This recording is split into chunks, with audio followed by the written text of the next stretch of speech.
تو عورت اپنے گھر میں اپنے شوہر کے لیے بن سور کر نہیں رہتی ہے، مغرب کی اذان کے بعد اچھا کپڑا نہیں پہنتی ہے، زیب و زینت اختیار نہیں کرتی ہے، میک اپ اچھا نہیں کرتی ہے، اپنے جسم پر خوشبو نہیں لگاتی ہے۔ اگر ایسا نہیں کرتی ہے تو اس عورت کو یہ کہنے کا اور اس شکایت کا کوئی ادھیکار نہیں ہے، کوئی حق نہیں ہے کہ وہ 12 بجے آتا اور 1 بجے آتا ہے۔ کیا کرے گا کہ تمہارے پسینے کی بدبو سونگے گا۔ ایک موٹیویشن اسپیکر ہے، ان کا ایک بیان میں نے سنا، وہ کہہ رہے تھے کہ جب مرد گھر میں آتا ہے تو آج کل بیوی مرد کے لیے تیار ہی نہیں ہوتی، ایکچولی غلط ہے یہ۔ تو مجھے خیال ہوا کہ یار ان کو سوسائٹی کا پتہ نہیں ہے، آج کل الٹا معاملہ ہے۔ یہ پہلے زمانے میں ہوا کرتا تھا کہ مرد جب گھر میں آتا تھا بیگم تیار نہیں ہوتی تھی، اس کے لیے پسینے والے کپڑوں میں بیٹھی ہوتی، مرد کو غصہ آتا۔ آج کیا ہو رہا ہے، بیگم چاہتی ہے کہ مرد کی توجہ ملے، مرد کو وہ اچھی نہیں لگتی۔ میرے پاس کتنے کیسز آئے ہیں بھائی خواتین کے۔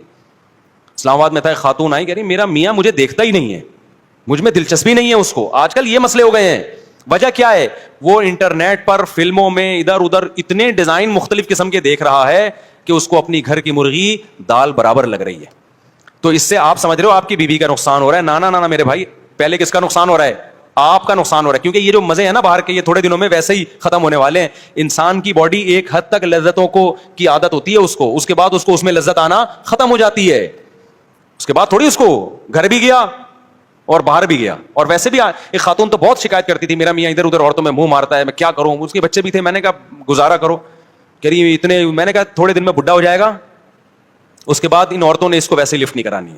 تو وہ چونکہ یہ 15 سال پرانا واقعہ ہے، 15 سال پہلے کی بات ہے، کچھ دن پہلے اس خاتون کا فون آیا، میرا میاں بڈھا ہو گیا ہے۔ اب وہ لڑکیوں کے پیچھے بھاگ رہا ہے، لڑکیاں اس کو لفٹ نہیں کرا رہی ہیں، اور اس کے بھی جذبات ٹھنڈے ہو گئے ہیں۔ میں نے کہا تھا 15 سال گھر، کیونکہ گھر ٹوٹنے میں بڑے نقصان ہوتے ہیں بعض دفعہ۔ تو اس لیے میرے بھائی نظر کی حفاظت کرو، فحش فلموں سے اپنے آپ کو بچاؤ۔ 80 سال میں انشاءاللہ آپ کیا کرو گے؟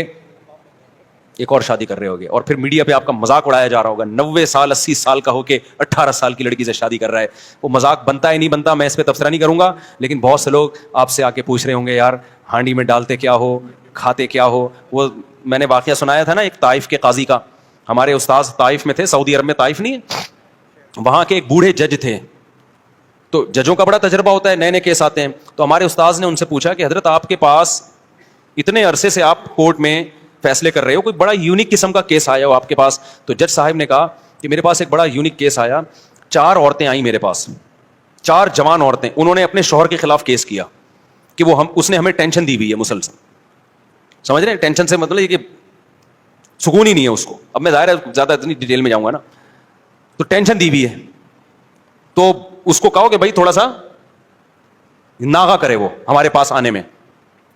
تو جج صاحب کہتے ہیں ہمارے استاذ کو بتانے لگے کہ میں نے سوچا کہ بلاتے ہیں، کوئی ہوگا، کوئی بہت ہی کوئی ایتھلیٹ ہوگا، کوئی بڑا ہی پہلوان ہوگا۔ کہہ رہے میں نے بلایا تو بڈھا آدمی، کمر جھکی ہوئی اس کی، لاٹھی لے کے آ رہا ہے نا، ایسے کڑک تھڑا آدمی تھا نا، ایسے آ رہا ہے۔ کہہ رہے میں نے کہا یار یہ اس عمر میں اس نے 4 جوان عورتوں کو ٹینشن دی ہوئی ہے بھائی، پرہیزگار آدمی تھا، نیک پرہیزگار۔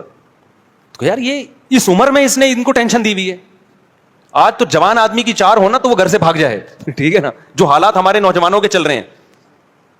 تو کہہ رہے میں اس کو لے گیا الگ کمرے میں، میں نے کہا سزا وزا کیس ویس تو بعد میں، وہ کھاتا کیا ہے، خوراک کیا تیری؟ کہہ رہے اس نے کہا میری خوراک کچھ بھی نہیں، زیتون، کھجور، اونٹنی کا دودھ، بس یہ 2-4 چیزیں تھیں، یہ 2-4 جو آرگینک چیزیں بس۔ کہتے ہیں پھر میں نے اس کو بتایا بھائی تیری عورتوں نے تیرے خلاف کیس کیا ہے تو تھوڑا سا ہاتھ ہلکا رکھ بھائی تو۔ تو کہتے ہیں اس نے کہا بوڑھے نے کہ میں ان کے خرچے پورے کرتا ہوں کہ نہیں کرتا، ان کی پوری ذمہ داریاں اٹھاتا ہوں کہ نہیں اٹھاتا، ان سے پوچھو۔ تو ان سے پوچھا کہ اس نے کہا جی خرچے میں کوئی کمی نہیں ہے۔ اس نے کہا پھر جب میں ان کے حقوق پورے کر رہا ہوں تو ان پر لازم ہے کہ یہ میرے حقوق بھی پورے کریں۔